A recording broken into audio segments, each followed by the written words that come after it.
काल मातोश्रीमध्ये एक बैठक झाली. ज्या बैठकीमध्ये आदरणीय पवार साहेब आणि उद्धवजी ठाकरे एवढेच दोन लोक तिकडे होते आणि काँग्रेस विरहित निवडणूक कशी लढवायची, काँग्रेसला बाजूला ठेवून निवडणूक कशी लढवायची यावर चर्चा झालेली आहे असं आमच्या कानावर आलेलं आहे. म्हणजे काँग्रेस बरोबर जी सुरू असलेली महाविकास आघाडीच्या नावाने चर्चा ती आता संपल्यात जमा आहे. कारण का काँग्रेस नेत्यांनी उद्धव ठाकरेंबरोबर चर्चा करण्यामध्ये स्पष्ट नकार दिलेला आहे. त्यांनी कळवलेलं आहे की आता पुढचं तुम्हाला काही बोलायचं असेल तर आमच्या दिल्लीच्या हायकमांडशी बोला, आम्ही काय उद्धव ठाकरेंची चर्चा करू शकत नाही. हे खरं आहे काय खोटं आहे हे उद्धव ठाकरेंनी सरळ स्वतः स्पष्ट करावं. दोन्ही मुलांच्या डोक्यावर हात ठेवावं आणि सांगावं की बाबा मी जे बोलतोय ते खोटं आहे. कारण का संजय राजाराम राऊतवर आता त्याच्यातला कोणालाच विश्वास राहिलेला नाही. जसं वंचित आघाडी संदर्भात बोलत असताना आपल्यासमोर पत्रकारांसमोर बोलायच्या 4 जागा आणि स्वतः प्रकाश आंबेडकर जी बोलतायत ते मला 2च जागा देत आहेत आणि राऊत खोटारडे आहेत. म्हणून अशा खोटारड्या 420च्या तोंडातून निघालेल्या शब्दावर आता महाराष्ट्र सोडा, आम्ही विरोधक सोडा, महाविकास आघाडीच्याच लोकांना विश्वास राहिलेला नाही. म्हणून काँग्रेस बरोबर नेमकं चर्चा चालू आहे काय फिसकटली ही स्पष्टता त्यांनी द्यावी. एका काँग्रेसच्या नेत्याने मला हेही माहिती दिली आहे की उद्धव ठाकरेंची जागेंसाठी पैसे म्हणजे सीटसाठी पैसे मागण्याची सवय गेलेली नाही. पहिलं शिवसेनेकडून पैसे मागायचे, मग तेव्हा युतीच्या वेळी तेव्हाच्या मित्रपक्षाकडून पैसे मागायचे. आता काँग्रेसकडे काही ऑफर दिलेले आहेत की मला एवढे एवढे द्या, तुम्हाला ह्या जागा सोडतो. खरं आहे काय खोटं आहे हे त्यांनी स्पष्ट करावं. म्हणून अशा सौदेबाजी करणाऱ्या उद्धव ठाकरेंची आम्ही बोलणार नाही अशी सरळ स्पष्ट भूमिका काँग्रेसने घेतलेली आहे. हे जी काय दिलेली माहिती आहे, मी काय जे बोलतोय ते खरं आहे काय खोटं आहे ते त्या लोकांनी सांगावं. कारण का ज्या पद्धतीने काल मातोश्रीमध्ये एक पण काँग्रेसच्या नेत्यांनी पाऊल ठेवलं नाही. कारण का आता इकडची चर्चा संपलेली आहे. जे काय बोलायचे ते आमच्या दिल्लीच्या हायकमांडशी बोला असं सरळ स्पष्ट काँग्रेस नेत्यांनी कळवलेलं आहे. धन्यवाद.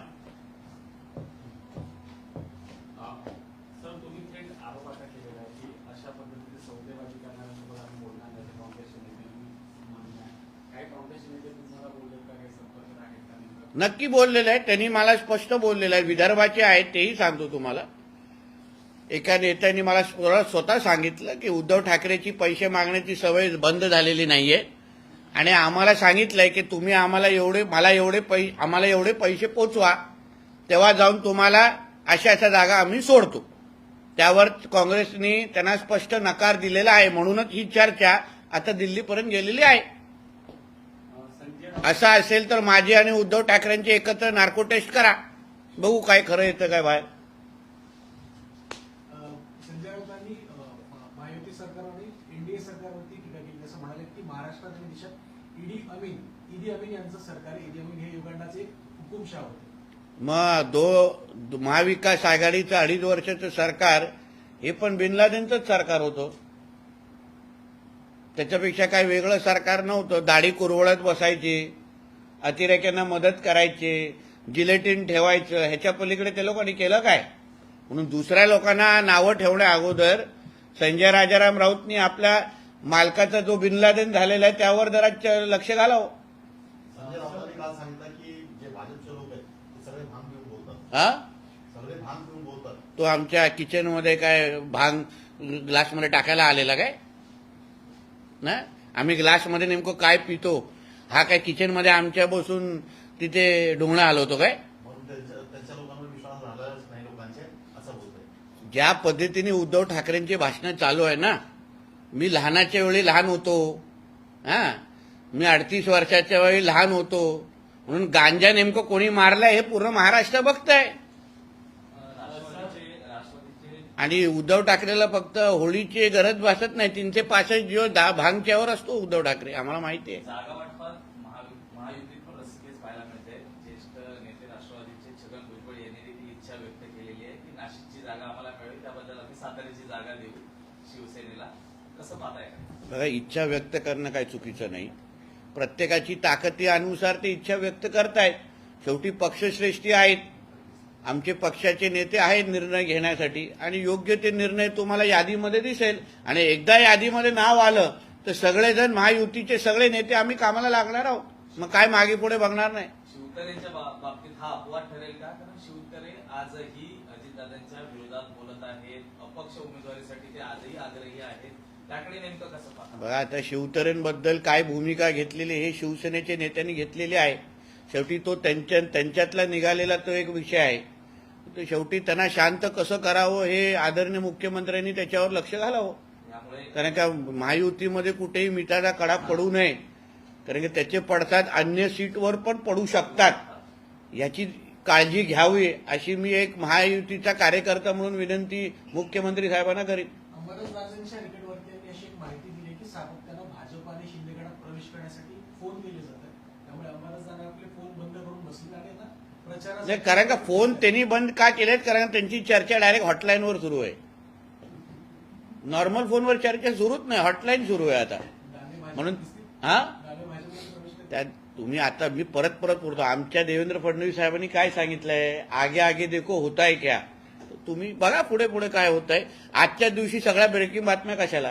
सर, नाना पटोलेंनी आरोप केलेला आहे की भाजप धनगर समाजात जे आरक्षणाचा वादा केला होता आणि ते कोर्टामध्ये राष्ट्रीय स्वयंसेवक संघाचे एक भाग त्याच्यावर असलेला वनवासी कल्याण समाज असमाच्या धनगर समाजाच्या आरक्षणाविरोधात याचिका केली आहे कोर्टात. वनवासी कल्याण आश्रमानेच एकीकडे याचिका केली आहे, म्हणजे या संघाशी संबंधित आहे, आणि दुसरीकडे भाजपच धनगर समाजाला आरक्षण देईल असा वादा करते. बघा, असं आहे, असं लक्ष आहे, राष्ट्रीय स्वयंसंघाची भूमिका हे त्या भूमिकेवर कोणच वाद करू शकत नाही, आणि ती आमची हक्काची भूमिका आहे. पण धनगर समाजाला आरक्षण आम्ही देणारच हे आमचे वारंवार सगळेच नेते बोलतायत, देवेंद्र फडणवीस साहेब सरकट सगळे. आणि त्याचबरोबर धनगर समाजाला दिलेल्या सगळ्या सवलती बघा, त्यांच्यासाठी घेतलेले निर्णय बघा.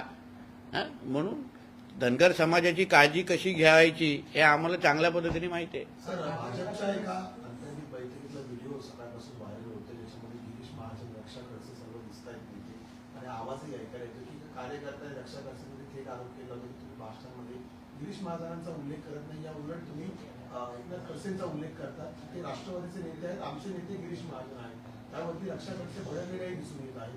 काय एकंदरीत भाजप गिरीश महाजन साहेबांचं नाव घेतलंच पाहिजे ना, त्याच्यामध्ये चूक काय? कार्यकर्त्यांची भावना माझ्या, तर मी तो व्हिडिओ पाहिलेला नाहीये, पाहिल्यानंतर मी अजून मत व्यक्त करू शकतो. पण आमचे महाराष्ट्रातले एक प्रमुख भारतीय जनता पक्षाचे नेते म्हणून आम्ही गिरीश भाऊंना बघतो, आणि त्या भागाचे निर्विवाद नेतेच तेच आहेत. म्हणून गिरीश भाऊंचं नाव न घेणं ही चूकच आहे, कार्यकर्त्याच्या भावना दुखावणार आहेत. म्हणून तसा अगर व्हिडिओ असेल तर कार्यकर्त्याची भावना योग्यच आहे. संजय राऊतांचा गंभीर आरोप आहे की अमित शहाच्या लॉन्चवरती जाऊन मुख्यमंत्री आणि उपमुख्यमंत्री अजित पवार दोघे बसतात जाऊन त्यांच्या वाटल्याच्या मागे तुम्ही सगळ्यावरती त्याची लागलेली हिरवळ तुम्हाला दिसून येऊ शकते. नाही, बरोबर. सकाळी जे नाकावर दोरी ती माती आहे ती पण त्यांना पुसायला सांगा ना संजय राजाराम राऊतला. कारण काँग्रेसच्या 10 जनपदचे जमीन एवढी नाकाने रगडत आहेत, ती माती राहिलेली आहे नाकावर, ती पहिली पुसायला सांगा, मग आम्ही गवत पुसू. ते नाक असं चपट होत चाललेलं आहे आता, एवढी माती घुसली आहे आतमध्ये. तीन जागांचा विषय आहे की जास्त चर्चा होते, कारण पालघर, ठाणे आणि रत्नागिरी भाजपला तीनपैकी एक जागा कुठल्याही वस्तीत लढवायचीच आहे असं दिसतंय, तिथून आलेलं असं दिसतंय. पालघर, ठाणे आणि रत्नागिरी, इतर भाजपला ती जागा लढवायचीच आहे, तिन्हीपैकी एक कुठली तरी. रत्नागिरी अजून जाहीर झालेली नाहीये. तुम्ही म्हणजे तिथल्या मतदारसंघाचे आमदार म्हणून काय नेमकं म्हणाल? कारण ह्या 3 जागांवरून चर्चा एक लक्षात घ्या, रत्नागिरी सिंधुदुर्गची निवडणूक ही 7 मेला आहे. तो टप्पा नंतरचा आहे. आत्ता ज्या 3 जाहीर झाल्या सोमवारी रविवारी रात्री, त्याची फॉर्म भरण्याची आता 27 पासून सुरू आहे. ज्या पद्धतीने फॉर्म भरण्याची तारीख असेल, जो जो टप्पा असेल त्यानुसार ते जाहीर होतील. आणि म्हणून आपसामध्ये आमची एवढी चांगली अंडरस्टँडिंग आहे की कोणाचंही नाव आलं ते महायुतीलाच मिळणार आहे. म्हणून होऊन द्या ना, त्या त्या टप्प्याला होऊन द्या. आम्हाला त्या गोष्टीची चिंता नाही. बघा, शेवटी प्रत्येक जागेची कुंडली आमच्या नेते मंडळीकडे आहे. कोण जागा कशी जिंकू शकतं. शेवटी आम्हाला मोदीजींना 400+ द्यायचं आहे, 400 द्यायचं आहे, आकडा द्यायचा आहे. त्याप्रमाणे आम्ही आमचे सगळे कॅल्क्युलेशन सुरू आहे. म्हणून जी पण जागा ज्याच्या पण पारड्यात येईल ती आम्ही जिंकण्याचं काम करू. आम्हाला त्याची चिंता नाही, तुम्हाला जास्त आहे. सर, एक आक्षेपार्ह फोटो कंगना राणावत यांचा काँग्रेसच्या एका महिला पत्रकारांनी ट्विट केलेला आहे आणि मंडी में क्या भाव चल रहा है अशा शब्दात ती टिप्पणी केलेली आहे. तुमची काय भाजप? भारतीय जनता पक्ष हे महिलांचा नेहमी सन्मान करत आलेला पक्ष आहे. पण ह्या निमित्ताने मला जरा विचारायचं आहे, कालपासून ती जी बातमी सुरू आहे कंगना राणावतजींवरून, मी कुठेही सुप्रिया सुळेंची प्रतिक्रिया अजूनपर्यंत ऐकलेली नाही. कुठेही प्रियंका चतुर्वेदींची प्रतिक्रिया अजूनपर्यंत ऐकलेली नाही. कुठेही प्रियंका गांधीजींनी त्या विषयाचा निषेध केला हे अजून ऐकलेलं नाही. म्हणून म्हणजे हे फक्त सिलेक्टिव्हच विषयाबद्दल प्रतिक्रिया देतात का? हे समस्त महिला वर्गाबद्दल ते बोलण्याची भूमिका ह्यांची नाही का? नाहीतर उठसूट भारतीय जनता पक्षावर आरोप करणाऱ्या आमच्या ह्या सगळ्या ताई किंवा आमच्या यशोमती ताई पण आहेत त्याच्यामध्ये, आमच्या प्रणिती ताई आहेत, ह्या गेल्या कुठे? कुठल्या बिळात लपलेल्या आहेत? आता हिंमत असेल तर करा ना निषेध त्या काँग्रेसच्या प्रवक्त्याच्या. आम्हाला उद्धव ठाकरे, संजय राजाराम यांच्यावरून अपेक्षाच नाही करा. ह्यांच्या महिलांबद्दल काय भूमिका आहे ना, हे राज्याने आणि महाराष्ट्राने बघितलेलं आहे. पण ह्या ज्या काय महिला आहेत, प्रियंका गांधी असतील, सुप्रिया ताई असतील, तू ताई तर दिवसात कधी कधी 2-2दा पण बोलतात. पण आता निषेध कालपासून केलेला नाही त्या काँग्रेसच्या नेत्याच्या. म्हणून कंगना राणावतजींचा जो अपमान झाला त्याचा समस्त महिला वर्गाने निषेध करण्याची हिंमत दाखवावी. अनिल देसाईंचे पीए दिनेश बुबाटे त्या महिलेचं समज घेण्याची माहिती समोर येते. याआधी तुम्ही आरोप केले होते वेगळ्या मातोश्री कनेक्शन असू शकतात. पण अनिल देसाई हा मातोश्रीचा कारकूनच आहे. तर अनिल देसाईला नोटीस येणं म्हणजे उद्धव ठाकरेला नोटीस येणं, त्याच्यात वेगळं काय? अनिल देसाईचं क्वालिफिकेशन काय? भाजी आणून देणं, फाईल पेपर टेबलावर ठेवणं, उद्धव ठाकरेंसाठी दरवाजा उघडणं, एवढाच विषय आहे. अजून काय त्यांचा क्वालिफिकेशन काय? अरे त्याच्या पीएला अगर हे येत आहे, नोटीस येत आहे, म्हणजे उद्धव ठाकरेचे कुठेतरी ठेवलेले खोके आहेत ते आता बाहेर निघत असतील. सर, संजय राऊत कारण की जसं प्रकारची ईडी लोकांना अटक करते आहे, केजरीवालला अटक केलं, सुरेंना अटक करते आहे, त्याच्या उत्तर हे जनता देणार आहे. कोणाला उत्तर देणार? भाजप ते आम्ही बघून घेऊ ना. आमचं आणि जनतेचं एक वेगळं नातं आहे. ते वारंवार प्रत्येक निवडणुकीमध्ये दिसलेलं आहे. आम्ही 300 पार आहोत 19ला पण. तुम्ही किती आता 2-3 वर आवडले जाणारे हे संजय राजाराम राऊतनी लक्ष घालावं. आमच्या आणि जनतेची काळजी करू नये. तुम्ही जनतेच्या पेक्षा किती लांब गेलेला आहेत त्यावर थोडा विचार करा. मनोज जरांगे पाटलांनी मध्यंतरी समाजातून अशी भूमिका जाहीर केली होती की गावागावातून आता लोकसभेसाठी उमेदवार उभे केले जावे मराठा समाजाच्या वतीने. मात्र परत त्यांनी काल भूमिकेमध्ये थोडा बदल केला आहे. आता एकच उमेदवार समाजाला द्यावा असं म्हटलं. ठीक आहे, ती त्यांची इच्छा आहे, त्यांनी मांडलेला ते मत आहे. पण एक भूमिकेबद्दल मी त्यांचं स्वागतही करेन आणि अभिनंदनही करेन की त्यांनी सांगितलं की मी राजकारणाच्या बाहेर राहून समाजकार्य आणि समाजासाठी काम करणार. ही स्वागतार्ह भूमिका आहे. राजकारणापेक्षा राजकारणाशी ते जेवढे लांब राहतील हे त्यांच्यासाठी चांगलं आहे. की जे समाजाबद्दलच विचार करत असतील तर त्यांचं अभिनंदनच करायला पाहिजे. बोले देखिए, मातोश्री में जो कल हुई जो बैठक है जो पवार साहब और उद्धव जी के बीच में हुई, वहां कोई भी एक कांग्रेस के नेता नहीं उपस्थित थे. मेरे पास जो एक विदर्भ के कांग्रेस के नेता ने फोन करके जो इन्फॉर्मेशन दी है कि अभी उद्धव ठाकरे से हम कोई भी चर्चा करेंगे नहीं, ऐसा सरल स्पष्ट भूमिका कांग्रेस के महाराष्ट्र के नेताओं ने लिया है. और वैसा उन्होंने हम अपने दिल्ली के हाईकमान को बोल दिया है. क्योंकि उद्धव ठाकरे जो बोलते हैं वो कभी करते नहीं है. उनको संजय राउत के ऊपर विश्वास रहा नहीं है कि जिस तरीके से उन्होंने प्रकाश अंबेडकर जी के साथ खेला, उनके बारे में झूठ बोला, बाहर मीडिया में बोलना कि हमको प्रकाश अंबेडकर जी को 4 सीट देना है, और प्रकाश अंबेडकर जी खुद बोलते हैं कि मेरे को 2 सीट से ज्यादा देने वाले नहीं है, और संजय राउत झूठे हैं, ये किसने बोला? खुद प्रकाश अंबेडकर जी ने बोला है। तो ये सारे मामले में कांग्रेस ने ऐसी सरल स्पष्ट भूमिका ली है कि हम उद्धव ठाकरे से अभी बात करना बंद करने वाले। और दूसरी इंफॉर्मेशन भी ऐसी है कि बाबा जो सीट जो उद्धव ठाकरे से कांग्रेस चाहती है, उसके लिए उद्धव ठाकरे जी पैसा मांग रहे हैं।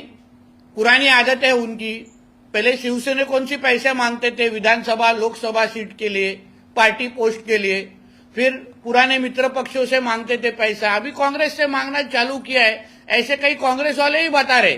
तो उसके ऊपर स्पष्ट भूमिका उद्धव जी और उनकी पार्टी में बोलना चाहिए, उन्हें करना चाहिए कि हम जो ये मालूमात जो घूम रही है वो सच है कि झूठ है।